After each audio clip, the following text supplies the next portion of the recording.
We talked a lot about oxytocin. The other hormone that controls really everything is a hormone called prolactin. And it's a hormone from the pituitary gland in the brain. And you get prolactin surges when the baby's on the breast, not with the pump. So if you're separated from your baby, you have to go back to work, and you're pumping, your milk supply is going to go down. And that's just how it is. That's just the way it works. But you can synthetically boost your prolactin and get your supply up. So again, if you're able to be home and put the baby on the breast several times a day, you shouldn't struggle with low milk supply. If you have a realistic life where you have to work and make money to have a roof over your head, your supply might go down. But it's okay. There's a way to fix that. All you have to do is synthetically boost your prolactin and the supply will go up. So, you know, may seem like a big problem, but there's solutions for every problem with breastfeeding.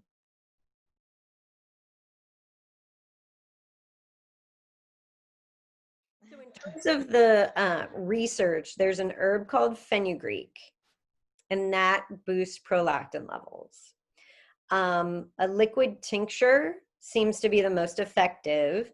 So they sell like a more milk tea, more milk this, more milk shakes. It's fenugreek. That's the one herb that's been clinically proven to boost milk supply by boosting prolactin. But it's not necessarily quantity, it's quality. So for example, the more milk tea, you'd have to drink 92 cups of that tea to get the same fenugreek found in a More Milk Plus fenugreek liquid tincture capsule. So fenugreek's the key, getting the most efficient. You know, some women only need a small amount. The tea is great. Some women that are away from their babies, you know, they're nurses and they're gone for 13 hours, may need a more potent version of the fenugreek. So it's just doing your research.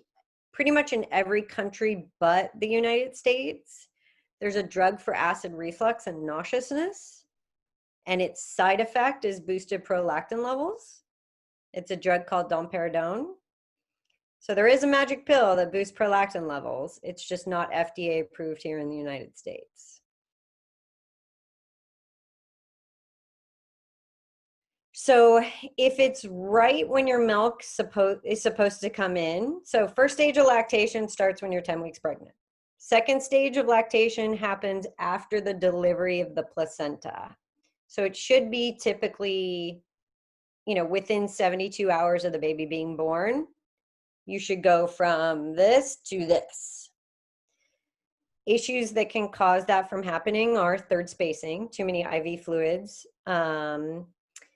and because generally the milk, whether or not you have hormonal issues or not, the milk should increase in volume whether you like it or not, whether you stimulate the breast those first couple of days or not. So directly after birth, that's the number one thing that suppresses a milk supply is those IV fluids when you're delivering. In terms of later on milk supply, that's the hardest part. And social media is like the worst because you go on social media and people are like, I just pumped 17 ounces. And it's like, no, a full-blown milk supply for a 12-pound baby, and it's 12 plus pounds. So whether the baby's 12 pounds or 25 pounds, that baby needs 32 ounces of milk every 24 hours. So that would be, you know, if you break it down into 8 feeds per day, you divide 32 by 4. So a mom should be able to pump and get 4, maybe 5 ounces between both breasts. That is a great milk supply. So we get these giant bottles on our pumps, you know, these 6-ounce bottles. But if you pump 3 ounces out of each breast, you've got a rockin' milk supply.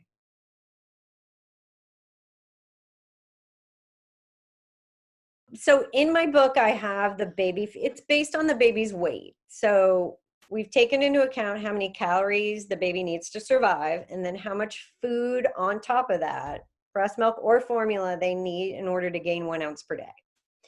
So there's a chart and you can break it down, and I've broken it down into each feed. But once a baby hits 12 pounds, it's 12 pounds plus that whole time. They need 32 ounces of milk every 24 hours, and it stays that way. So that is an amazing milk supply. And that's really what a mom kind of makes right when the baby's born, that day 3. You go from a teaspoon to 32 ounces because your body's preparing for what if you delivered a 10-pound baby. So that's a great milk supply. You don't have to pump 10 ounces. Like, that's not realistic.